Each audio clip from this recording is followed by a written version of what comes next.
Are you ready to start? Are you ready? Are you alive?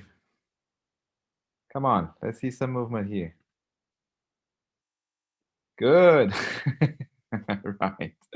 Okay. I'm also testing the delay because when I was doing the talks for Joey, it would take about 30, 40 seconds between what I was saying and what was answered. So, right. Okay. Good. Wonderful. Right. So I'm going to start. Hang on a second. Come on, come on, come on, come on, come on.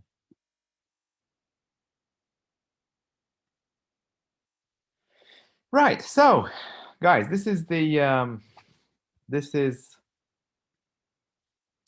a feng shui and relationships discussion. So the idea is that what we're concerned with is how we improve our relationships, right? But before we start, I want you to really ask yourself something, right? What are you prepared to do?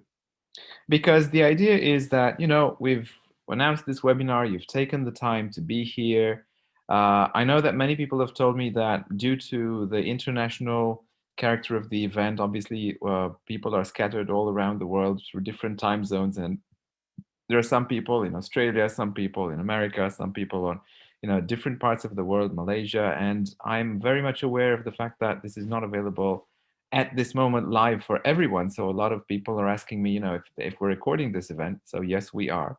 But the question is, why are you here? Because you're going to be here, for the next 2 hours with me.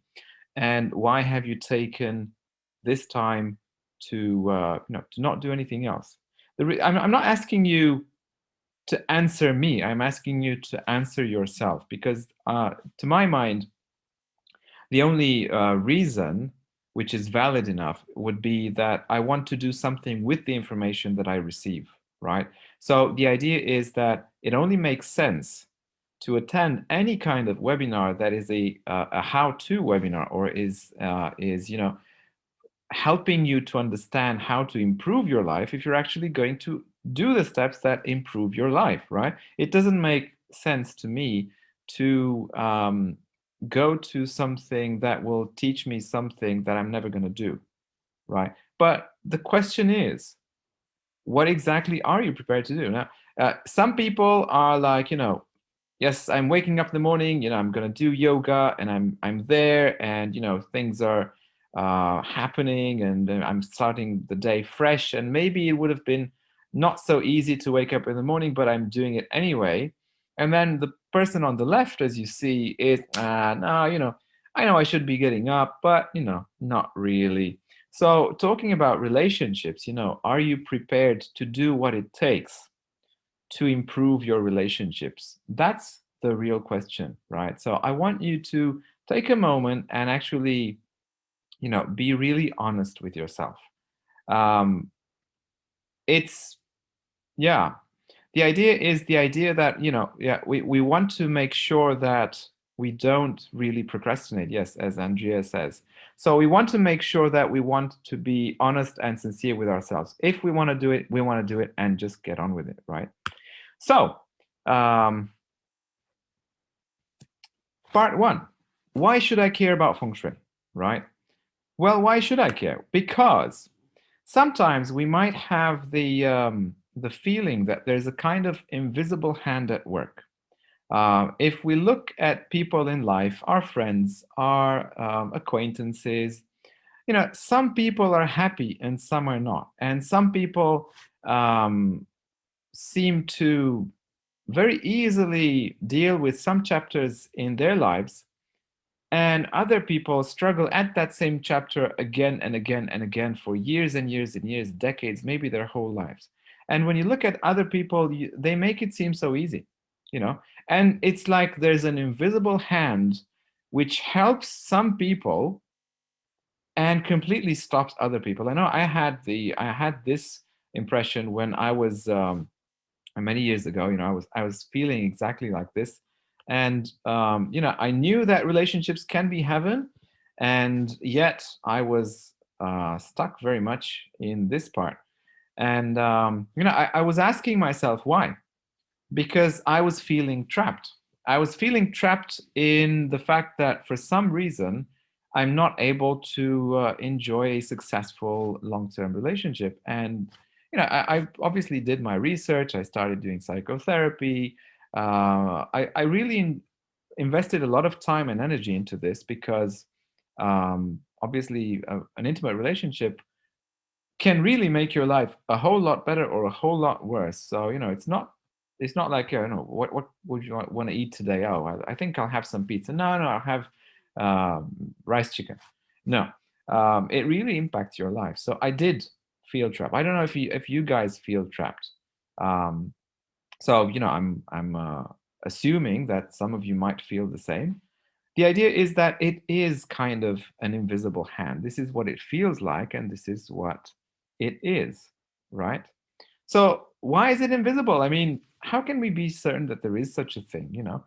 Because why? Isn't it something that we should be able to see or control or take into account? Well, this thing, we know rationally that we don't need to see something in order for it to exist. But actually, scientific studies on psychology have shown again and again that the fact that it always has much more impact if it's seen. Seeing is believing. That's the mantra, right? Seeing is believing. We like to see stuff. We're very visual beings. So if there is or there isn't an invisible hand, if we don't see it, we can argue about it. If we did see it, we wouldn't be arguing about it because everyone would be there to see it. So, feng shui, can you see it? Can you actually see it? Does it actually exist?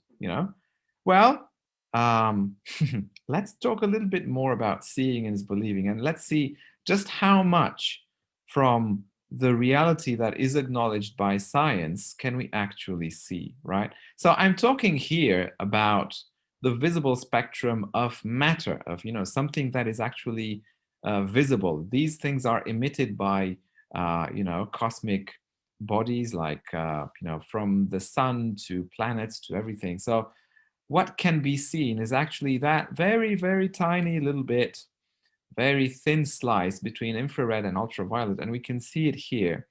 And we see that the visible spectrum is between roughly 380 and 740 nanometers. That's basically kind of the width of a soap bubble.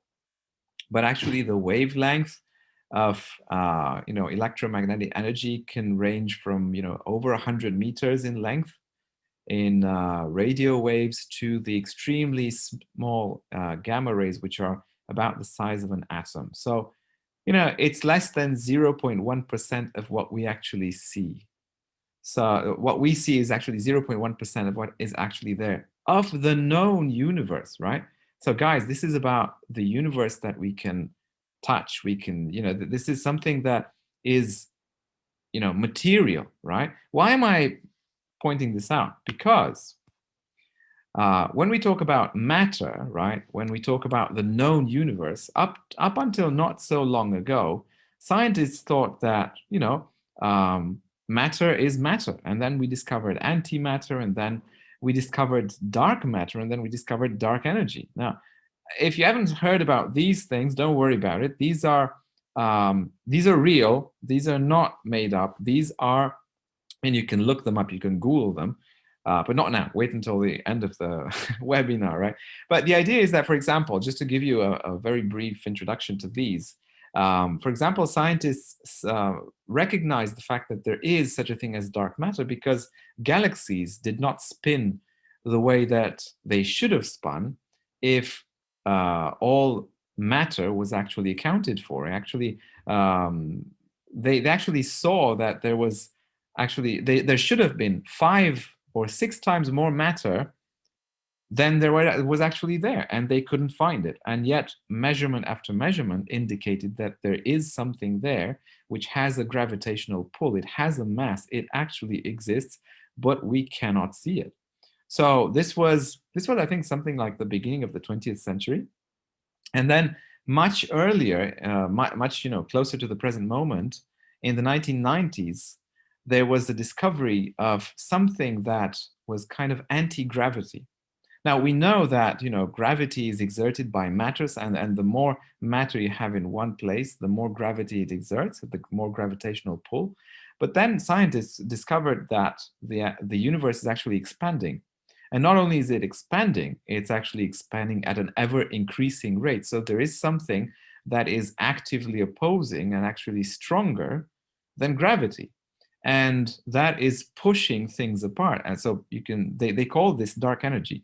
And when they measured how much of the universe this dark energy would have to be, they actually came to the huge number of about 70%. So guys, 95% of the universe we have absolutely no clue about, right? Except of the things that I've just told you. So we cannot see it, we cannot touch it, we only calculate that it's there because we see the effects, right? So the 5% that are there, this is the regular world that we live in. The cars, the buildings, the people, everything that we actually see. And bear in mind that in those 5% is also the matter that is there. We know it's there, but it's outside the visible spectrum, and we can see it through infrared and UV and all that, but we can't see it with the visible eye. So with the eye, we can actually see perhaps less than 0.1% of what exists, right? So for that matter, dark matter and dark energy are pretty much the stuff of Star Wars and Yoda and Jedi Masters and all that. So, tongue in cheek, but actually not so tongue in cheek. These things are actually proven scientifically. So, how much do we actually know about the universe? How much do we actually know about Feng Shui? Can we say that Feng Shui does not exist because we don't see it? What if there was an invisible hand that actually influenced our lives, influenced the relationships in our lives, influenced the abundance in our lives, influenced everything that actually matters, and we would only be able to see it through the effects that it would take? Well, actually, this was the exact way that the Chinese did it. They actually saw the effects, and through research, through thousands of years, they saw what worked and what didn't work, and what the people that had success had in common when it came to landforms and Feng Shui, what was then before Feng Shui, and that's how Feng Shui actually got invented. So use Feng Shui and your relationships, good they shall become, would Yoda say. For those of you guys who are Star Wars fans out there. Right, so why would we trust Feng Shui, right? Well, I can tell you why I did and didn't trust it. For example, when I started out, I was just a teenager. I discovered the world of Feng Shui when I was about 14 years old. And the idea was that intuitively, I had an idea, a feeling that it works and that it's there, it's real, it's very much alive and very real. And yet at the same time, in the books that I was reading, I would encounter only things that you would see in the right image, right? So like, for example, the placement of objects, various stuff like coins or, I don't know, toads with a coin in their mouths, or ducks that are kissing, or whatever, usually there would be plastic thingies, or they would be generalizations which you probably might have heard of. Like, for example, if you want fame, you should work in the South sector, or if you want, I don't know, wealth, you should work in the Southwest sector, or stuff like that. And if only it were so easy, if only it was so simple, everyone would have their life problems just solved, because we would all be doing that, and that would only take one slide of information to show, and everyone would align their lives to that. It would have been common knowledge by now. Well, actually, it's not so simple. However, having said that, what I did discover afterwards, when I started my courses and lessons and my pilgrimage to the southeast of Asia in Singapore and Malaysia and KL, was the actual much more scientific version of Feng Shui, which understood the fact that the energy in feng shui is actually quite cosmic, and the approach to it was actually much more scientific. And as it turned out, I tried this also, and for the first time in my life, actually got results. So I've been doing that ever since, together with my acupuncture practice in school. But ever since then, I've helped many, many people, and it just like with acupuncture, not a day goes by for me not to be surprised by just how strong feng shui is in influencing my life and the lives of the people that are around me and that I've helped, or the lives of the people that I know of, and they don't want to have anything to do with feng shui, and it is so predictable what they're going to go through, and sometimes they're very stubborn and that they don't have enough of the suffering. So basically, the reason why we should trust feng shui is because it's quite scientific. It's based on the movement of stars, of objects, and it's got nothing to do with placement of figurines, of statues, and all that. You don't need to believe in anything. And it's all about where you are and how you use the space that you have in your home and outside of it, right? So it might sound, a little bit too good to be true. It might sound that I'm painting feng shui in these, bright colors, only do feng shui and your life will be, extremely good and positive and you won't have any problems.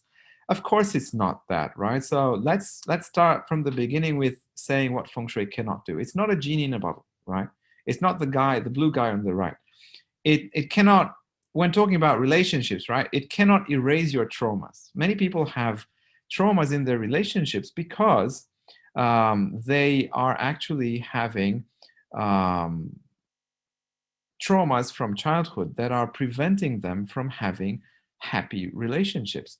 Feng Shui will not erase those. You need to work with them. You need therapy. You need to discover all the mechanisms in your psyche that make you um, attract bad people and bad dynamics. And what you might not be actually aware of is that you might be attracting good people and then sabotage the relationship, right? So with a good feng shui, you will be attracting good people. But sooner or later, your traumas will have their say. So this does not help you skip any responsibility when we talk about that, right? So also, you need to work yourself on becoming a better partner. Uh, Again, feng shui is a facilitator. It's an amplifier of the good stuff. It's a minimizer of the bad stuff, but it will not delete the bad stuff, and it will not exonerate you from the responsibility of putting in all the hard work that goes into a successful relationship, right? So it's only going to be really effective once you do something, right? As I said, it's a multiplier. 10 times 0 is still 0. You still need to put something in for it to amplify. So once we understand that, what can feng shui do, right? Well, it can definitely ease your path towards fulfilling relationships. It can definitely bring a lot more opportunities for you to have, better relationships, to smooth things out, to have fewer arguments, to have more moments that are pleasurable and fulfilling, to have more passion. It can definitely, improve communication. It can improve passion. It can improve sexual life. It can amplify the good and minimize the bad, right? But in the end, the partners, the two people in that relationship, are still very much responsible for what is going on.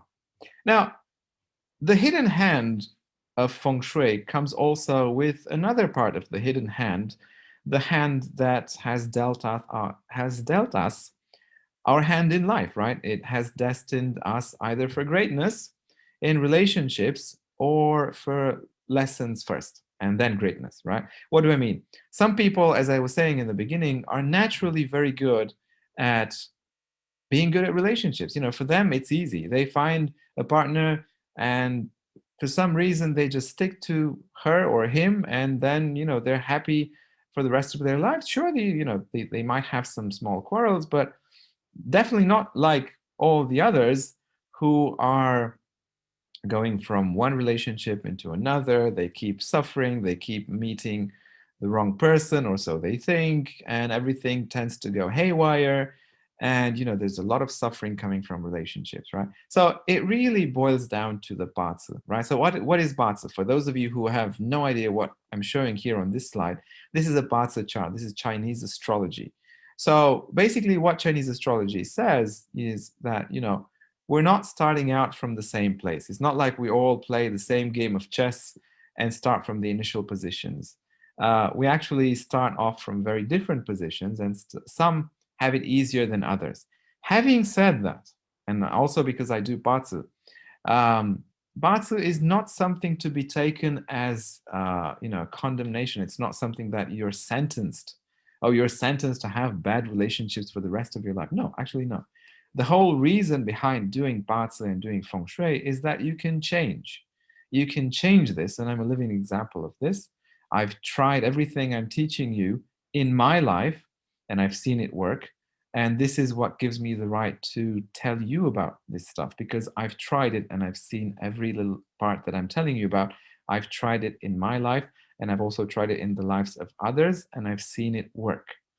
I don't pretend that I know everything about Feng Shui, far from it.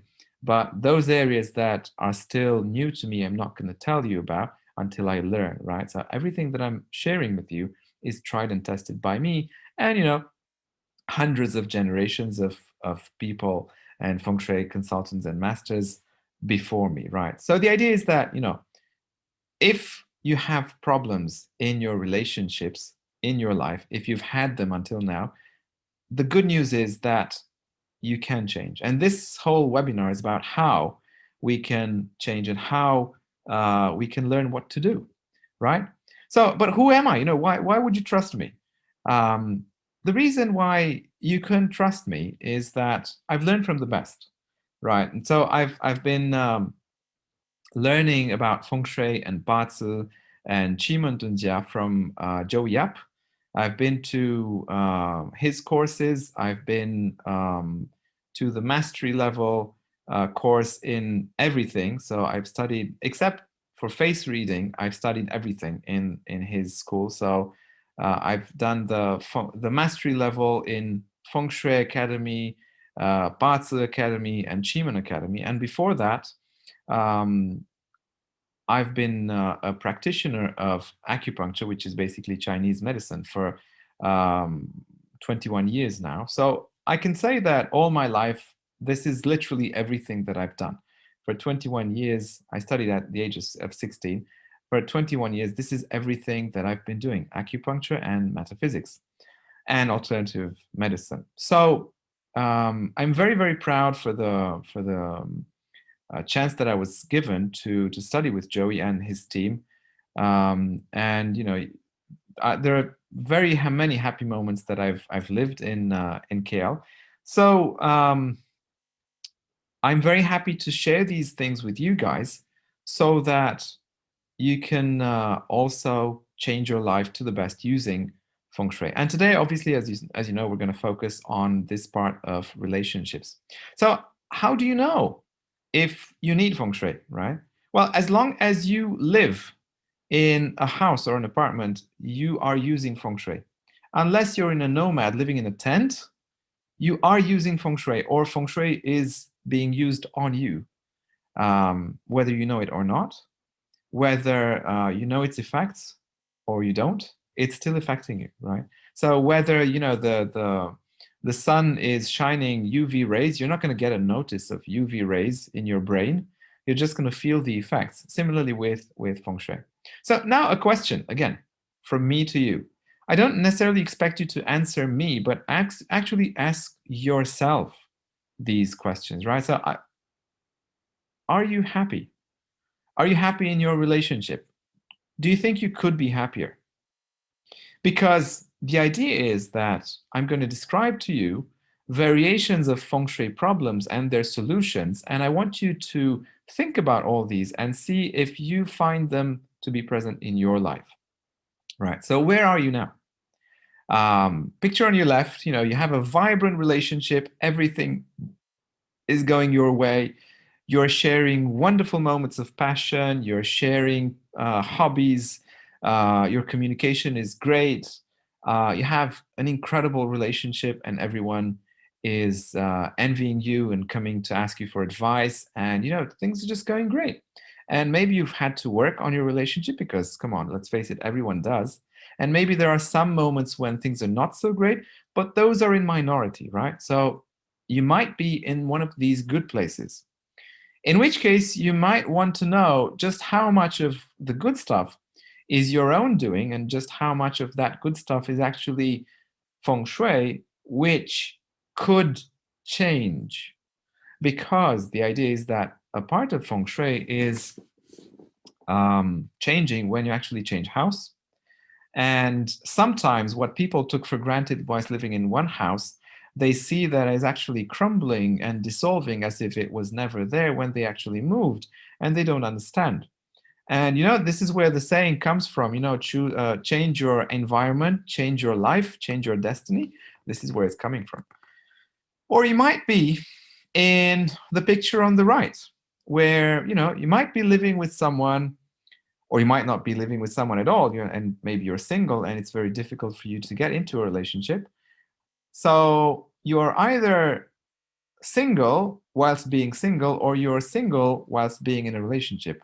The second one is worse, when you're actually in a relationship but you're actually alone. So I've seen many couples, so-called couples like this, and that's dramatic. But, and this is where the good feng shui can come in.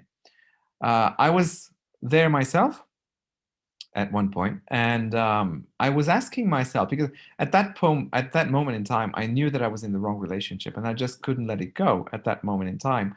But I was also in the midst of exploring how to approach the relationship feng shui, and I was asking myself, I know deep down that I'm in the wrong relationship, but if I improve the feng shui, will this not contribute to me becoming actually more trapped, because it's not gonna it's not gonna nag me so much, it's not gonna be disturbing me so much.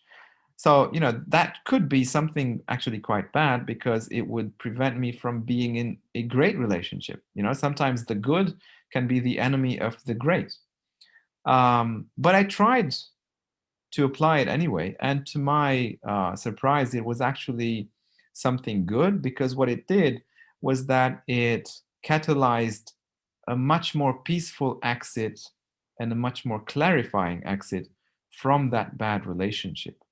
Alternatively, and this has just been my story, but your story can be, that you are like those people on the right, but things can still be improved, and things can still turn around radically. And I'm gonna tell you some of the stories that I've heard from my clients after they did the feng shui. So sometimes it's not the wrong partner, it's the right partner, it's the right relationship, it's just the bad feng shui. And if that is the case, boy, are you in for a nice surprise. Or you can be in the picture in the middle, where things are kind of lukewarm. You don't have the passion of the people in the left picture, and things are not dire like for the people in the right picture. Things are just like, well, we've kind of learned to live together. Well, guys, you can actually learn how to live together in a much more vibrant and passionate way, so that you can take your relationship to the next level. In all three cases, feng shui is a very, very good tool, right? So it depends where you want to be, right? Do you have the attitude of, oh, this is interesting, picture on the left, this is interesting, yeah, tell me more, I want to apply it? Or do you want to be stuck like the person on the right, and no, I'm not going to be doing anything, it's her fault or it's his fault, and it's his problem, Um, do you want to be happier? Do you want to be open to solutions that can actually improve your life? Or do you want to just be right? Because sometimes if we choose to be right, we also choose to be right but unhappy, right? So it's usually better to adapt. So then again, what are you prepared to do? I'm asking this repetitively, and it's not the last time you'll see this slide, because for so many times in also my acupuncture practice with patients, and also with people in feng shui consults and in Bazi consults, many times, I often hear people being theoretically very, open to, yes, yes, we're going to do it. We're going to change. We want change. We want change. It's like there was a cartoon that was describing the following thing, who wants change? Who wants change? And there's a crowd, there's a speaker and there's a crowd. And the speaker asks the crowd, who wants change? And, everyone lifts their hands, we want change. We want change. And then the speaker asks, who wants to change? Silence. No one. Right? So this is one of those human paradoxes. What are you prepared to do? We do want change, but what are we actually willing to do? Like, for example, we have a Ferrari and you have a Fiat. Maybe you're driving the Fiat, metaphorically speaking, right? Metaphorically speaking. You're driving a Fiat, but this wonderful red Ferrari passes you by, and you glaze at it, and you're fascinated by it, and you wish you had one. The question is, what are you prepared to do? Are you prepared to actually make that into an objective and do the work that is required to get to that point where you have that Ferrari? Or are you just, just musing to yourself, oh, wouldn't it be nice if I had a Ferrari?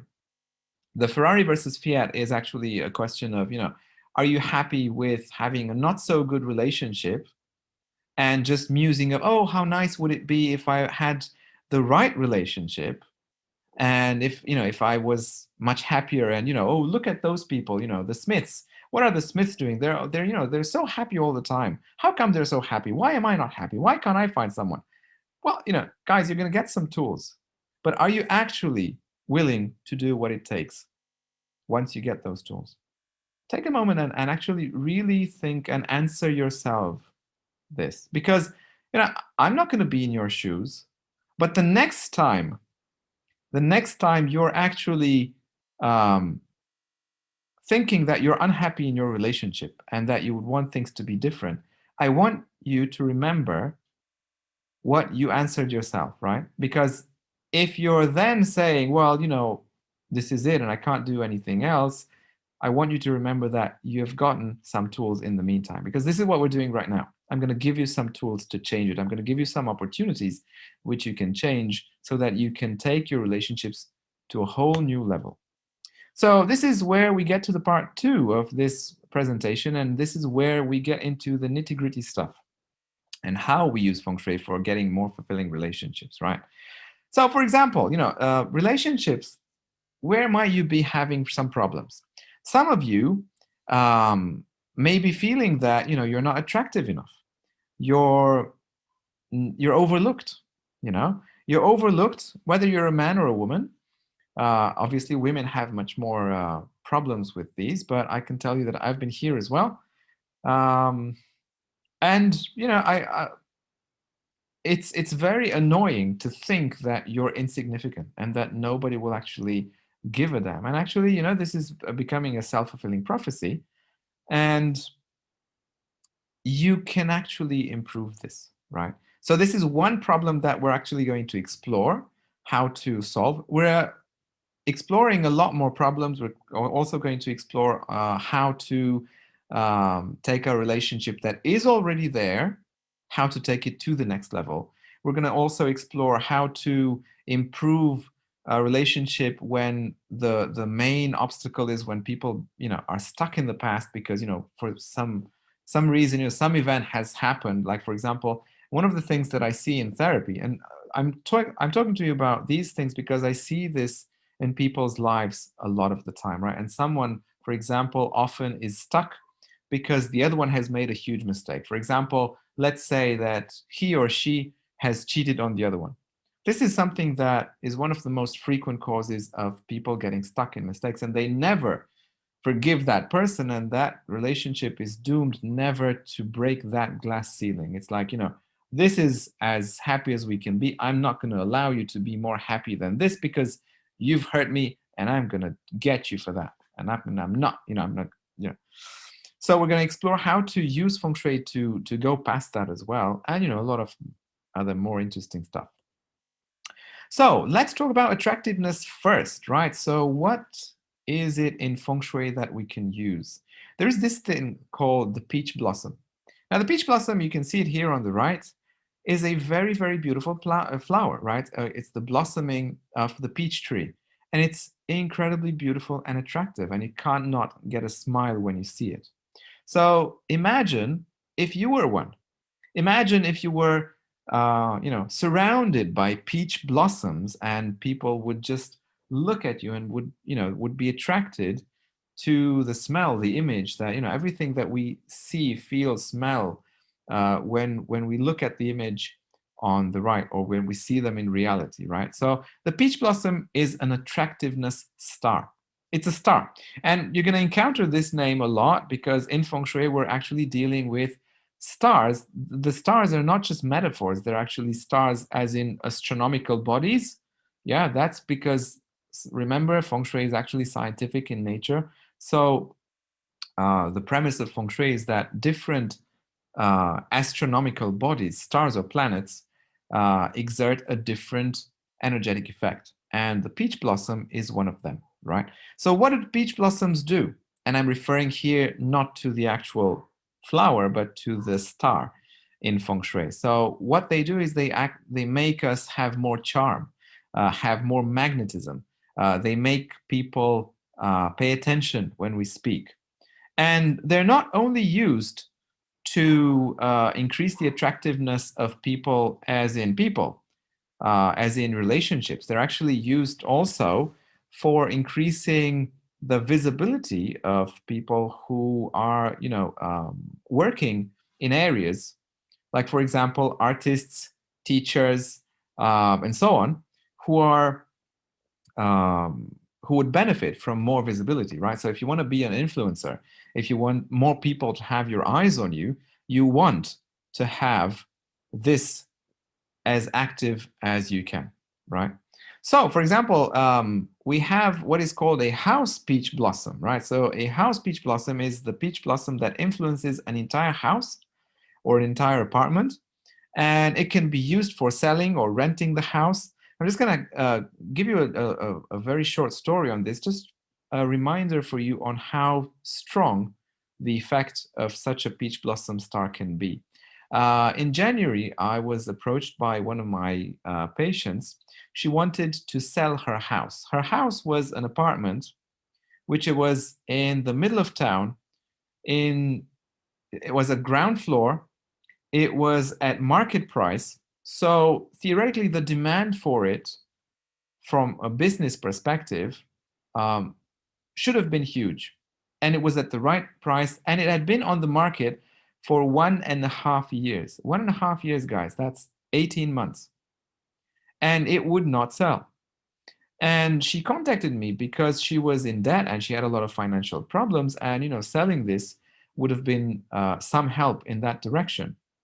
So after I did some calculations and measurements there, and also I took into account her parts, I activated one of the peach blossoms in the house, the one which was relevant. As you'll see, there's more than one. And I kid you not, from the moment that she did the activation, the apartment, got sold in 10 days. 10 days. That's the power of feng shui. 18 months on the market, nothing moved. She activated the house peach blossom and it sold in 10 days, right? That's how powerful feng shui can be, right? So it can make the house attractive when you want to sell it or rent it, or it can actually increase the attractiveness for everyone in the house. And it can be used indiscriminately for intimate and public relationships. It's got no sexual flavor or intimate flavor. It's just getting that person to be more attractive, to have more charm and more magnetism to everyone else. So I'm just going to give you an example. I'm going to make it into a story for you guys, and I'm going to invent Mrs. Smith and her son, right? So Mrs. Smith comes to me and she says, or comes to a consultant and she says, I am single, I'm divorced, and I want you to help me get a partner. I want to become more attractive for potential partners because I want to move on with my life and, I want to use feng shui for that because I've heard it works. So I said, okay, fine, let's use the house peach blossom. And what does it entail to use the house peach blossom? The consultant says, well, okay, I need to go to your house and do some measurements. By the way, the thing on your right is actually the 24 mountains. This is the cardinal directions. You see that, north, south, east, west, and northeast, northwest, southeast, southwest. And then they're, further divided into smaller and smaller increments. So this we see on the Lopan, which is basically the feng shui compass. And this is what we use to take measurements. And then we overlap that onto the floor plan as you're about to see. So anyway, this consultant gets to Mrs. Smith's house, and he says, right, so your house is facing south 1.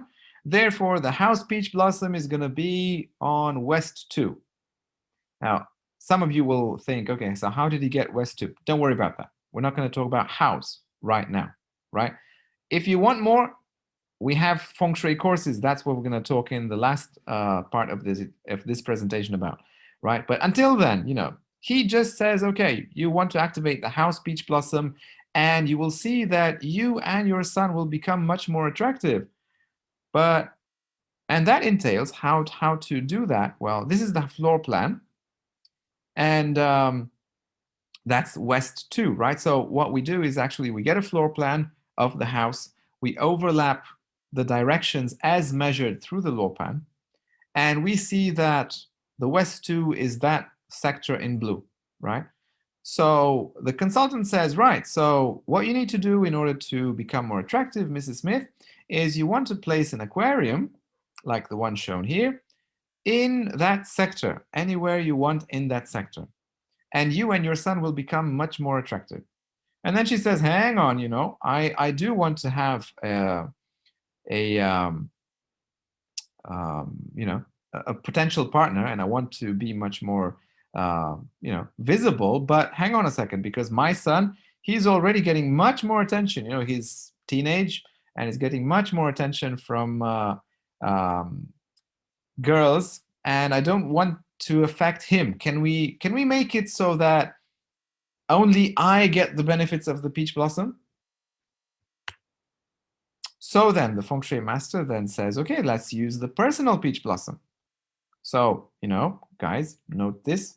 There's a house peach blossom, and then there's a personal peach blossom. So how we determine the personal peach blossom? The personal peach blossom, first and foremost, what is it? It's actually something which is derived from your Bazi chart, right? The Bazi chart is the Chinese astrology chart, which is going to tell you, all these things. Now, this is the Chinese writing. Don't worry about it. The main thing is, as you see on the right, this gives you also what zodiac animal is your peach blossom. You heard me right. It's a zodiac animal. So now maybe some of you are confused. Hang on a second, zodiac animal, but I thought we're doing feng shui. Well, this is the thing, guys. Bazi has to do with time.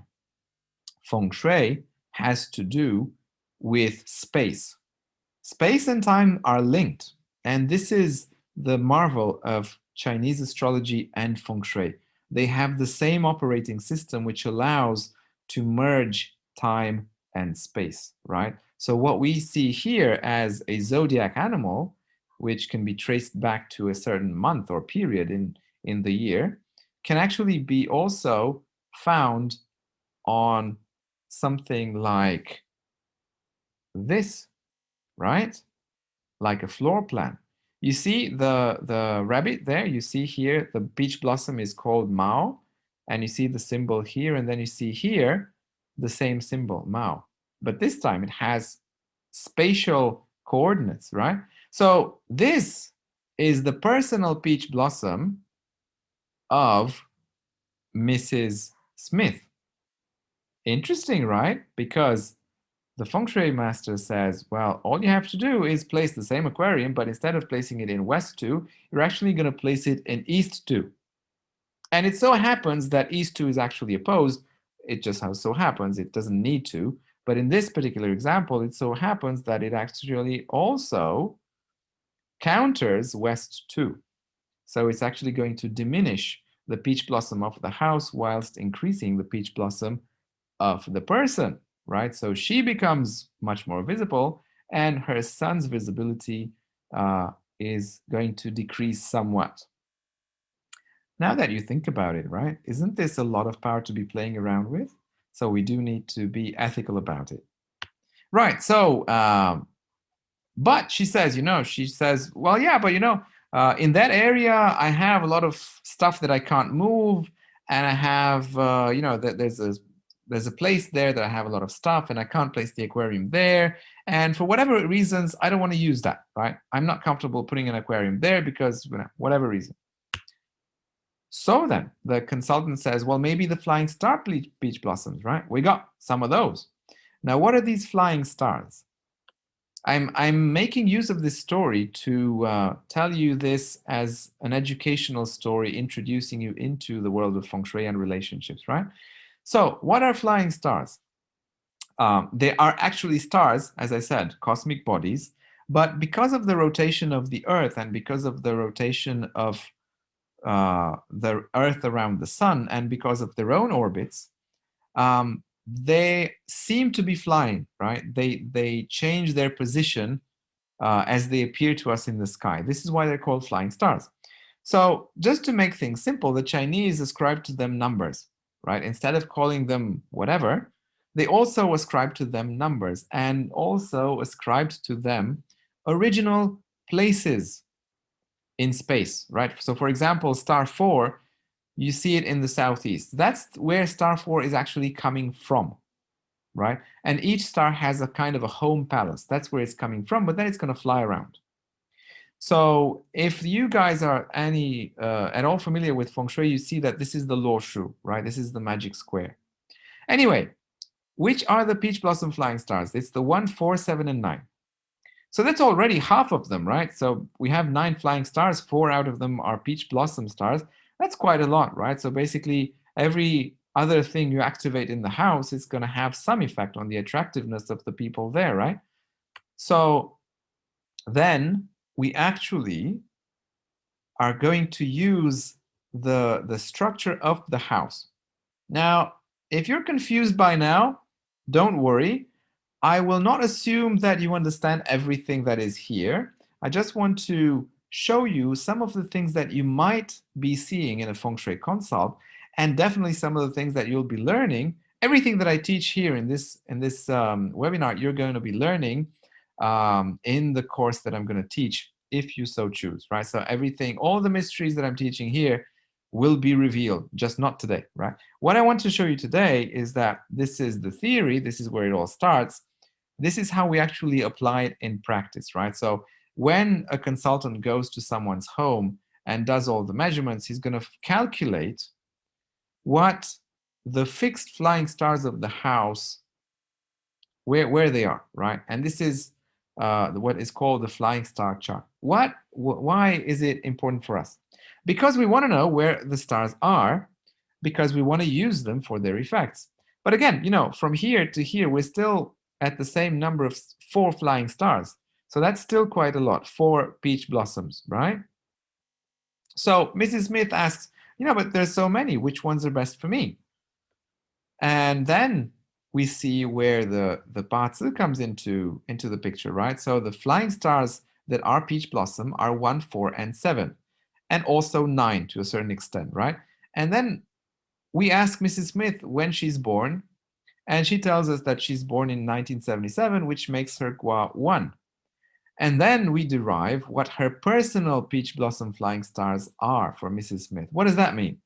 It means that out of the 1, 4, 7, and 9, because she is born in 1977 and has Gua 1, she will resonate more with star 1 and 9. Again, don't ask me why. I'm not going to go into the whys because that's a whole course. If you want more information, we have that. We're going to give you all the information about these courses. I'm just showing you what is possible, right? So, okay, we've boiled it down. 1 and 9. These are the 2 that we're going to try and activate because these are the ones resonating with Mrs. Smith. So where do we find them? We find them here. How did we get from here to here, right? Well, you see here, we're just putting the cardinal directions as if they were just fields, as if they were just squares, but in actual reality, they're actually wedges. They're actually pie shaped, right? They extend into infinity and they increase depending on the size of the building, right? So all we've done is we've translated the stars. If you see, the east sector has that those three numbers, 661, and we have them here in the east sector, and then the southwest sector has 5, 7, and 9, and we've translated it here. So we've located them on the floor plan, right? Right. So how do you use them, right? But before then, out of these, which one is the best? Mrs. Smith keeps going. So then we look at the combination, we look at the structure, and the feng shui consultant arrives at the conclusion that the 661 is actually two pairs of what is called a He-Tu combo. Now, again, this is more gibberish for you if you're completely new to metaphysics or feng shui, but the idea is that Chinese have seen that when some stars come together, they produce incredibly good effects, much better than when they act alone or in relationship with other stars, right? So 6-1 is one of those special combinations. So 6-1, a double 6-1, as we see on the left, is very, very good. Whereas the other one doesn't have any He-Tu combo, and the only thing that we can see is that, with that 7, star 7 is all about communication. And by the way, you are going to learn, if you want to, all about these stars and what they're used for. But that's it. So, we can surely conclude that the 6-6-1 combo is better than the one on the right. And then Mrs. Smith says, oh, you're saying that someone is talkative. So who's talkative and who's doing the talking? Mrs. Smith asks. And then we see, going deeper still, that's at a more advanced level of feng shui, that actually one star is generating another, right? In flying star terms, 6 is a metal star and 1 is a water star. And in the law of 5 elements, metal is producing water, right? So this means that that is a producing in. And we like that. We like when things produce the flying star that we're interested in, because that is a positive, a very good flying star. And because this is a peach blossom, it says that people are coming towards her. In this example, her is Mrs. Smith. She is Mrs. Smith because she's using this peach blossom. In the other example, in the one on the right, we see that flying star 9 is actually a fire star, and 7 is metal. And in the law of 5 elements, fire is countering metal, and 5 is an earth star, and 9 is producing earth. So basically 9 is working a lot, and the translation in actual real life is that she's trying to talk him into it, and she's chasing after guys. Whereas in the example on the left, the guys are chasing after her. In both of them, she's much more attractive because in both of them, we're using peach blossoms, and more specifically, her peach blossoms. But in the one on the left, guys are naturally attracted to her, whereas in the example on the right, she would be having to chase after them. So even if they were interested, they wouldn't be so talkative to come to confront her, right? Right. So let's see. Okay. So moving on. Just a second. Then Mrs. Smith becomes greedy, and she says, well, you can tell so much from so little information, but can you actually tell me what kind of person he is? Because you can tell me that he's talkative or not.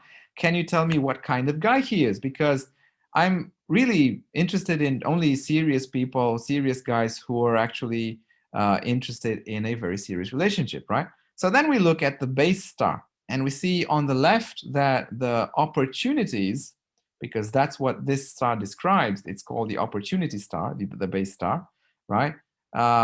the base star on the left is 6, and 6 is a very honorable star. It's a very proper star, right? So this combo is actually going to bring her gentleman, is going to bring her very respectable man of high social status, and she's going to be courted by them, right? Whereas on the example on the right, star 5 is actually one of the worst stars, actually the worst out of the 9, and that describes the kind of opportunities, the kind of guys that she's going to attract. So never mind that she's not going to be attracting them because she's going to have to chase them, but also the quality of the men she's going to find is not going to be good at all. They're going to be shady, not trustworthy people, right? So just stop here for a second and take into account just how much information we have derived from using one sector, right? So we started from, where were we? Right, from here. And then we went to here, and then we went to here, right? So already we can describe a whole range of flavors when we only look at empty space, right? We actually don't even need to be there, but even if we are, that's the flavor that that person is going to experience. So we can actually predict and therefore choose not to go there if we don't like it, right? So anyway, obviously the choice here is to go for the left one. So the recommendation would be to activate the east sector in this particular place and to put an aquarium there. Now, obviously this aquarium in this picture is without water, but you would normally have to have water in it, obviously, and then spend time in it, right? Spend time in it, and the more time you spend, the more attractive you are. That's it, right? Okay, guys, don't do this at home. There's a lot of variables, and you're not Mrs. Smith here, so please don't do this at home. There's still a lot that you don't know yet. Okay, so it's easy because I make it look easy, but actually there are some layers that you still need to take into account, right? But I'm just showing you just how deep you can go, and I've given you an example of just how powerful these things can be. But what about if we don't want to attract a new partner? What if we're already into a relationship and we just want to improve it? We want to take it in. We want to take the relationship to a whole new level. I'm asking you: do you know, or do you happen to be in one of those relationships in which people have been in it for years and years and years, and they kind of should have gone to the next level, uh, but for some reason they couldn't. Like for example, just today, I was at a feng shui consult, and the mother was telling me about her 35-year-old son that he's been in this relationship for 10 years, and he hasn't proposed to the girl. So he's 35. They've been together since he was 25, and he hasn't yet proposed. Right now, that's pretty stagnating to me, if you ask me. Right. Anyway, so how do you use feng shui for this? There's a whole range of options and possibilities. And one of the tasks of a feng shui consultant would be to diagnose what the problem is. So, for example, we would look for the bedroom and we would look to see what kind of combinations of flying stars we have. Of course, when we talk about feng shui consulting, there's a whole lot of other things that we look at, but I'm just giving you this example so that I'm illustrating what feng shui can do for you. Right, so let's take the first example. Let's take a combo of 3-4 versus a combo of 7-9 versus a combo of 6-8. Three combos that are very, very, very different from each other. And I cannot say that one is better than the other necessarily, because we need to take into account what the people that are sleeping there actually need. And I'm going to describe to you the dynamics, right? So let's start with the 3-4. But just before we do it, right? I just want to check in with you guys. Are you okay? Am I going too fast or too slow? Am I, just give me a feedback. I'm interested in what your take is so far, right? Are you enjoying it? Are you, do you find this interesting? Okay, good. Right. Okay. I just want to make sure because I just want to make sure that I am all right with you guys. Okay, so let's go back with 3-4. So the 3-4 is usually, all other things being equal, we would actually avoid a 3-4, especially in the bedroom. Why? Because 3 and 4 are actually stars of courage and arguments. In Chinese picture form, they're actually like two sticks fighting, right? So long term, this can actually lead to arguments, right? So if you see that, for example, in your relationship, you tend to have arguments all the time, it just might be that your stars in the bedroom are a 3 and a 4. It can be 3-4, it can be 4-3, either way, right? Um, that's one example. But I've said that it can also be positive. So how could it be positive? It can be positive if, for example, these people are actually quite shy, and the 3 would actually help them to get more courage and come out of their shyness, come out of their shell.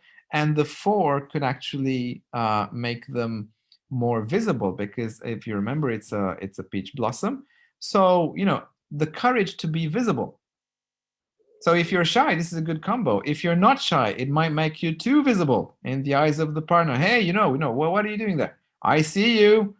What do you think? You think you can do everything you want? No, you cannot. Yeah, right. That kind of visibility. Right.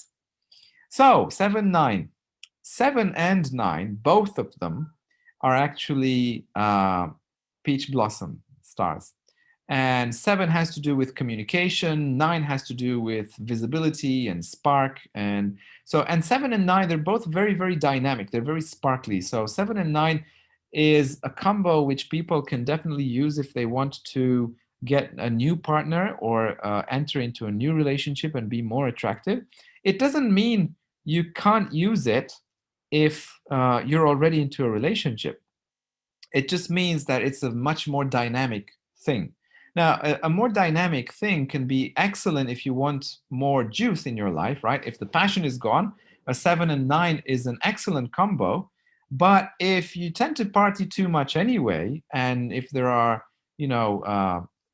issues with refraining from, not cheating on your partner, a 7 and 9 can be counterintuitive, because it's not necessarily a good combo if there's already a tendency towards that. Now, what I haven't told you guys about is that the good side or the bad side of these flying stars will be heavily influenced by what are called forms, meaning external forms or internal forms. Internal forms are, things like, for example, do you have a beam over your ceiling? Do you have, an irregularly shaped room? Or do you have, various stuff on the inside? And the same thing goes for the outside. So we might have some bad forms, as they're said. And if they're bad, then they're going to decrease the quality of these flying stars, and they're going to tilt them to the negative side. Um, on the other hand, if the forms are very good, they're going to amplify the positive side. So just bear in mind that these are influenced by other factors as well. Right. So moving on, 6-8. Why would we want a 6-8? Why would we not want a 6-8? So 6 is a very proper star. It's a very, authoritative star. And 8, it's a kind of a, very stable star, fixed on stability. And a 6-8 combo is a very proper and stable part. So this ensures that you have a very stable combination at home and you don't have any problems. But as good as it might sound, if you're already kind of stale, if the relationship is already kind of, not very dynamic, this will probably be too much stability. So if you're noticing, I'm also trying to introduce to you guys the fact that there's no absolute good or bad. There's no absolute good or bad. Everything is relative to what you want and to what you need. And this is why whenever we do a feng shui consult, we want to take into account what people's needs are. Everyone wants a happy relationship. Nobody wants to be unhappy in their relationship. Oh, pick me. I want to be unhappy. It's not going to happen. But the idea is, what exactly is your problem in the relationship? It's not just, I'm unhappy, I want to be happy. Or I'm stuck, I want to be unstuck. What exactly is making you stuck? What exactly is the thing that is too much or too little in your relationship, so that we can actually identify what are the stars and combos that you need to be better, right? Okay. And then again, where is your focus? Sometimes it's not that the relationship is bad, but it's the fact that the focus is not on the relationship at all. And we can see this because, for example, we see that sometimes people are focused on business instead of the family. And that's not necessarily a bad thing, but it's a bad thing if it happens in the bedroom, because in the bedroom, you shouldn't be thinking on the business side. Yeah, you should be thinking on the business side when you're at work. And conversely, you don't want to be thinking about home when you're at work, because you're not going to be very prosperous and efficient at your business, right? So how do we see this? How do we actually see this in Feng Shui? You see here that the same combo, 3-9 and 9-3, it involves the flying stars, but if the 3 is on the left side, and there are, don't ask how we get to where they are. This is called flying the stars. This is a process which you will learn if you choose to do the Feng Shui course with me. You will learn how to fly the stars and put them in the right place. Suffice to say for now that if the star is on the left, it's called the sitting star, and it has to do with family, relationships, and health.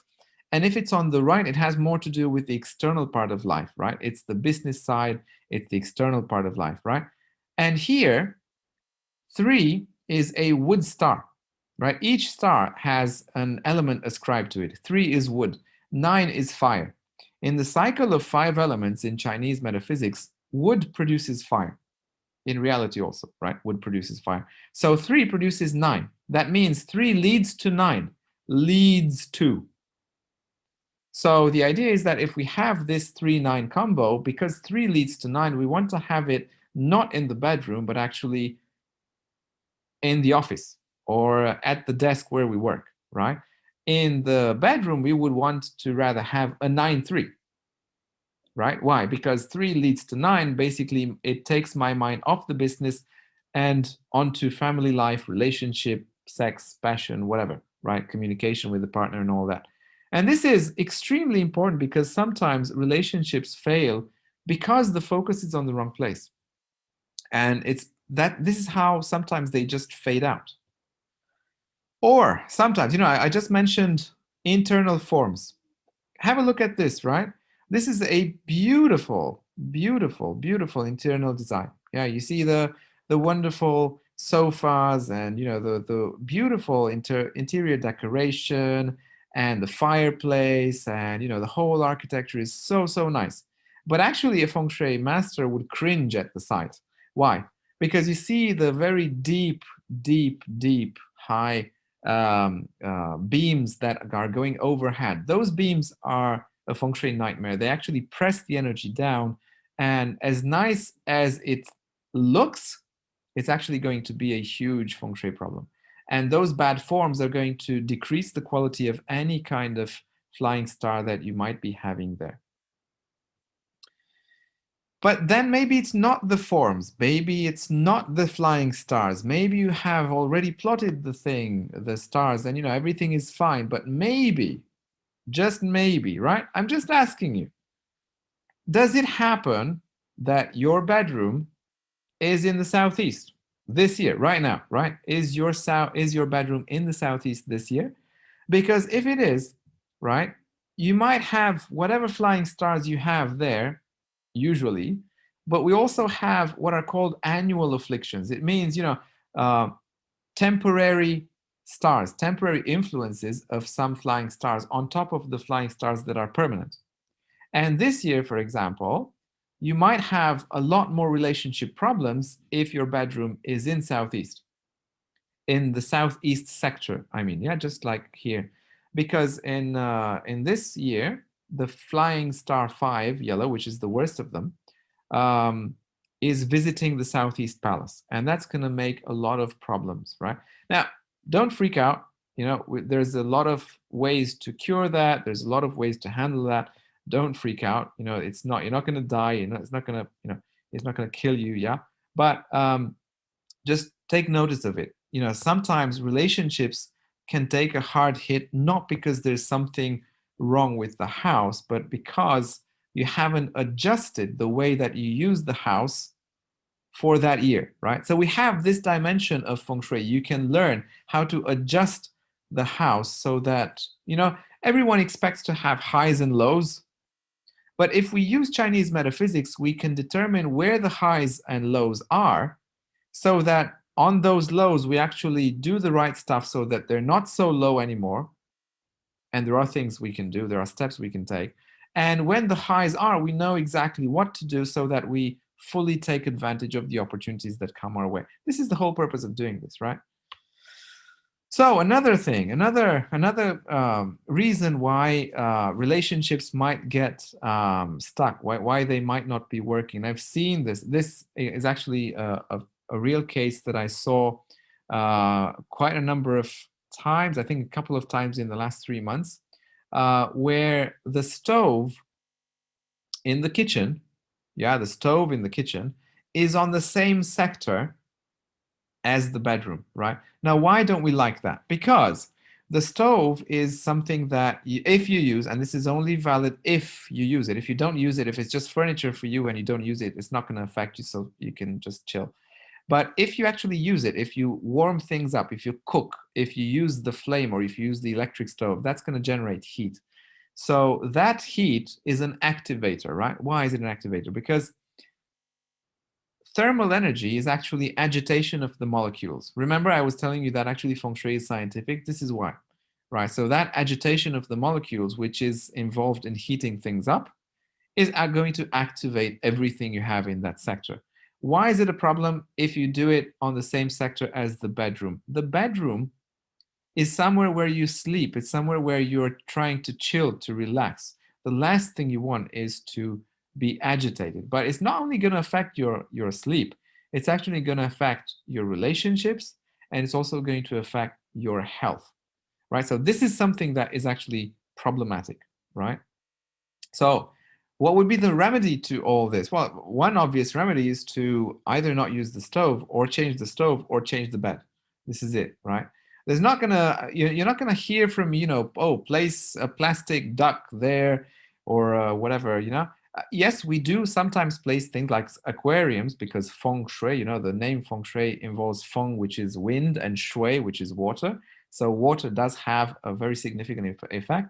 But we choose to use the directions and sectors much more than placement of objects. And even if we do placement of objects, it's usually water. It's not something else. Or in some cases, it might be metal. But that's when we're trying to cure the 2 or the 5. Anyway, another reason why we're just not into each other anymore, right? Have you heard that one? Do you know anyone who suffers from this? Sometimes what happens in a relationship is that you sometimes move into another house, and ever since you move into that house, it's kind of like the relationship is changed. We're just not into that anymore, into each other anymore. It's like the passion has died down. Take a look at this floor plan. You see that it's pretty much a rectangle, except for that missing piece there. And that missing piece, which is circled, let's assume that based on calculations, that is where star 9 is. If you have a missing sector with star 9, what you actually have is a missing sector with the star of passion, with the star of love, with the star of warmth, with the star of smiling and joy and happiness, right? Flying star 9, you don't want to miss, right? You don't want to have it missing from that house. And especially now that we've entered period 9, and Flying Star 9 is the most prosperous of them all. So this is an even better reason why you definitely don't want to have it missing. Unfortunately, there are very few ways to resolve this, and most of them are not nearly as effective as moving house, because the idea is that basically the house, the apartment cannot actually capture the energy of the star 9. But it is an explanation why this couple is not going to enjoy a very good relationship, and also not very good other benefits, like, for example, visibility, publicity, marketing. If they're working from home, that's going to affect also the marketing sign and publicity of the business, right? So can you do something? Yeah, but at least you know where it's from. If it's a house, you can build that sector up. If it's an apartment block, best you move. There are some other things you can do, but not extremely efficient. So this one is quite hard to cure. Or another one. Let's say that the couple moves into this house, and at some point, she, the woman, realizes that he's actually never really here. He's always gone with work. He's always gone with, in delegations, business trips, or even when he is home, he's actually not uh, emotionally, he's not actually home. It's like he's always absent, physically or emotionally. And as soon as he gets home, he cannot find his peace in this house, and is almost kind of looking for an opportunity to get out. Why? Missing sector. But in this case, uh, whereas here we had a missing star, here we have a personal sector, right? Everyone has a personal sector in the house. And that is the connection between them and the house. And if you have your personal sector missing in that house, it's like you won't feel that you resonate with that house. You will likely want to leave. You won't find true peace and tranquility in that house. That's not something that you want to have, right? Similarly, I haven't done a slide for it, but it's the same thing. If you have the relationships sector, there is such thing as a relationships sector. If you have that missing, you're going to have a lot of trouble doing relationships. But that's easier to counter. Right. What if the whole thing that you want to cure is something on a completely different level? As I said, let's say that one of the partners has cheated on the other one, or one of the partners has really screwed up in the past, and the other one can't forgive him. And they're kind of stuck in this loop in the past, which is never ending, because every day is kind of dead because they're stuck in the past, and, time flies, but they're still there. How do we solve this with feng shui? Well, the idea is that, notice the words that we tend to use to describe these things. Things are stuck. When things are stuck, what they actually mean is that energy is stuck. So in such a case, a feng shui consultant might want to look at what is called the qi flow. Now, what is the qi flow? Now these are very advanced formulas. These are advanced formulas which analyze how the flying stars in the house interact with each other, and how we can actually place people or do changes in the house so that we can mobilize the qi. We can connect the qi where it's disconnected, and then the qi flow can start to happen, and then it's going to feel refreshed.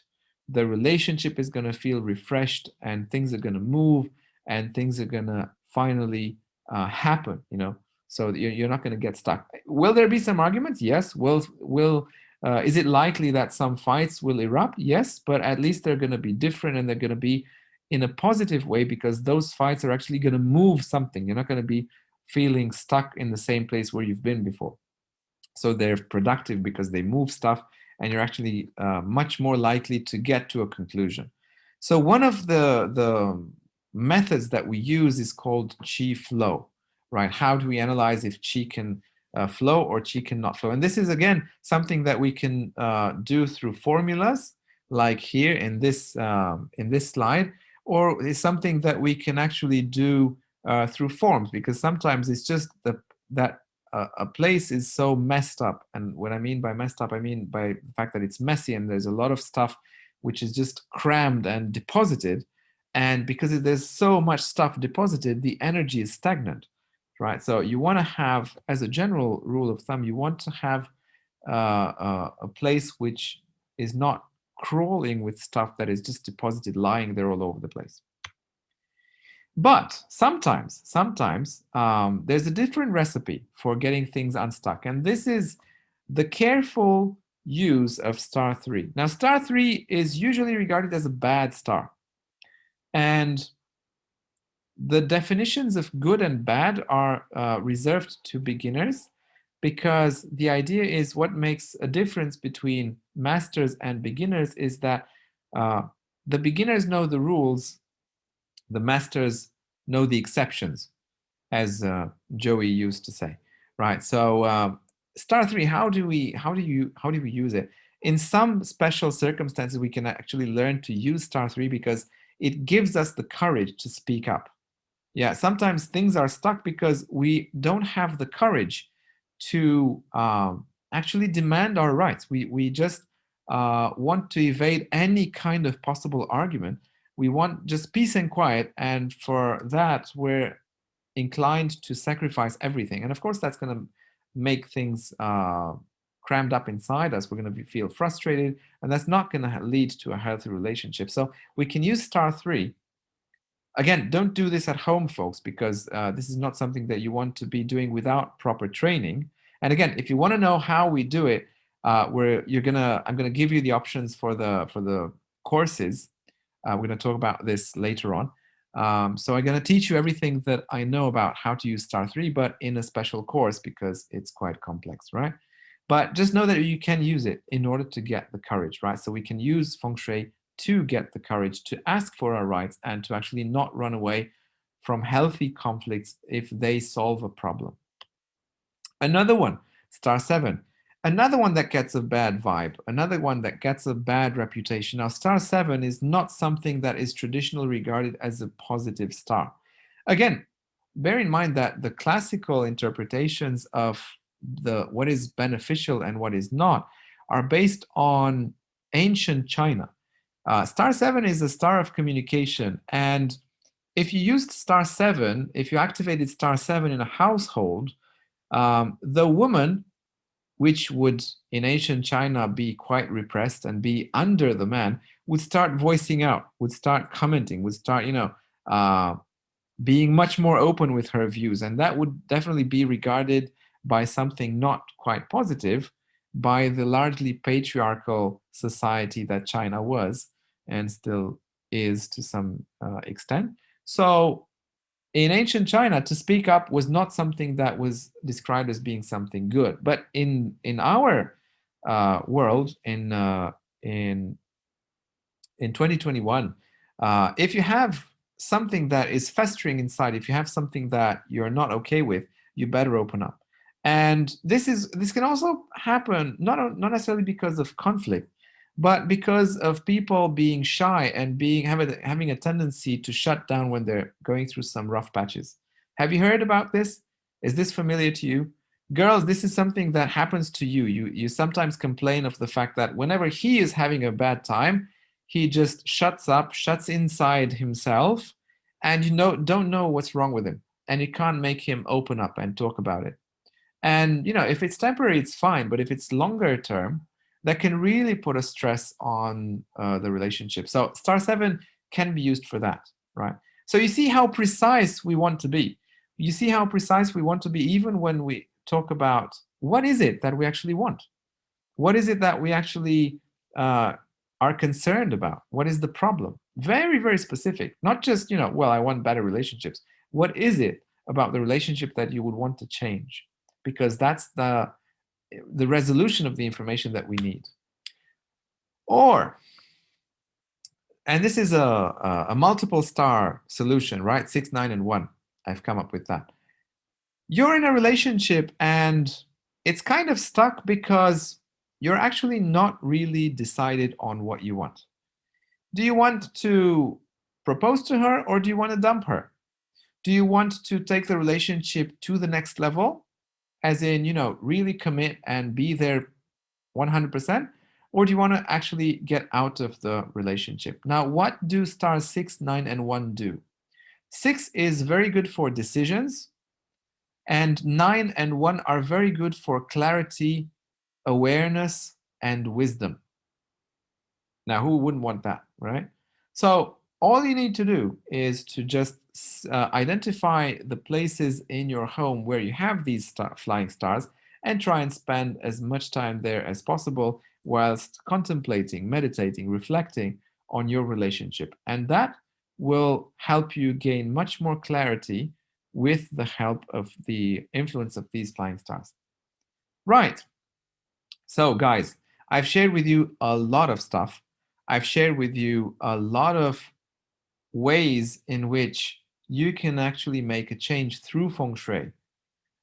I don't pretend that I've taught you how to do it. I'm just aware of the fact that I've just described to you how feng shui can be used. In order to teach you all this, we would need 10, 20 times the amount of time in which I would actually take you through all the basics and teach you how to do that.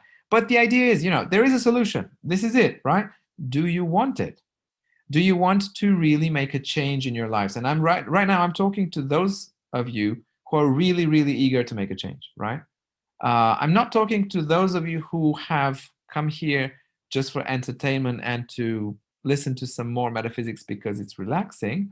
I'm really talking to those of you who really are eager to get an instrument that can really make a huge change. What kind of change? Remember the example that I gave you when we were talking about, me activating the peach blossom and that house getting sold in 10 days after being on the market for 1.5 years. That kind of change, that kind of amplitude of change, right? So, what are you prepared to do? Are you actually prepared to take action? Because this is where we get down into the nitty gritty. I've done my part. Now it's your part. And I'm going to give you some tools. I'm going to give you information on how you can actually do it, but then it's up to you to actually do it yourself. Right. So, how are we going to do this? I'm giving you access to all my knowledge. All my knowledge when it comes to feng shui. So, to this end, I have made a plan in which I have structured all the information that I've gathered throughout the years by studying with Joey and his team, and by being an apprentice in his team, and by doing a lot of consults on my own and gaining a lot of experience from actual practice helping clients. But I'm not talking about me helping you as me being your consultant. I can obviously do that as well if you want to. And I know there's a lot of people, I know there's a lot of you guys who are from different parts of the world, many more from outside Romania than from Romania. And maybe you think that I wouldn't be able to help you because I need to be there with you. Actually, we can do it via, whatever, Google Earth. I've done it. The idea is that we can, through technology, through Zoom, through Google Earth, and through, video and recordings and photos, I've done successfully feng shui consult. So if you want that, we can do that. But this is not what I'm talking about right now. What I want to do right now is not give you a fish. I don't want to sell you a fish. I want to teach you how to fish for yourself. And I've divided this into 3 tiers because this is what you might want, and some of you might want one thing, others might want another thing, right? So there are 3 tiers in this feng shui university.